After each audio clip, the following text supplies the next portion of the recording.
Hi friends! ఈసారైతే గోధుమ గడ్డిని గోధుమలు మొత్తం మొలకలొచ్చిన తర్వాతనే ట్రేలో ఏద్దామని జెప్పేసి ఇట్లా 3 రోజులైతే క్లాత్‌లో కట్టి పెడితే మంచిగా అయితే మొలకలొచ్చినాయి.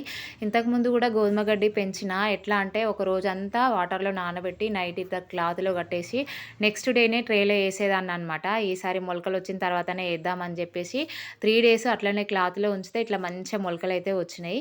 ఈ మొలకలన్నిటిని తీస్తా ఉంటే చిన్నప్పటి రోజులైతే గుర్తుకొచ్చినాయి. మా బాపు వడ్లు నారు పోసే ముందు 3 డేస్ అట్లా నానబెట్టేటోడు గోనె సంచిలేసి. ఆ తర్వాత మొలకలొచ్చిన తర్వాత కింద పోసి ఇట్లా మొత్తం ఇప్పటోడనమాట. ఆ తర్వాత మళ్ళీ సంచులెత్తుకొని పోయి పొలం దగ్గర చల్లేటోళ్ళు.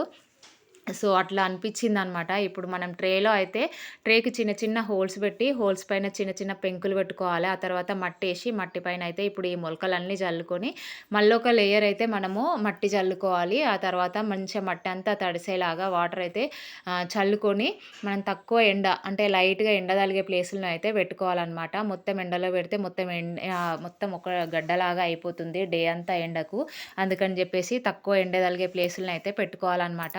మనకి గోధుమ గడ్డి ఎక్కువ ఏంటంటే హిమోగ్లోబిన్ తక్కువగా ఉంటుంది గదా! అట్లాంటి వాళ్ళైతే ఈ గోధుమ గడ్డిని ట్రై చేస్తే బెస్ట్ అనమాట. ఎందుకంటే మనం బీట్రూట్, క్యారెట్ గూడా తెలుసు గానీ కొంచెము వాళ్ళకు టేస్ట్ అనేది బీట్రూట్ అందరూ తాగలేరు.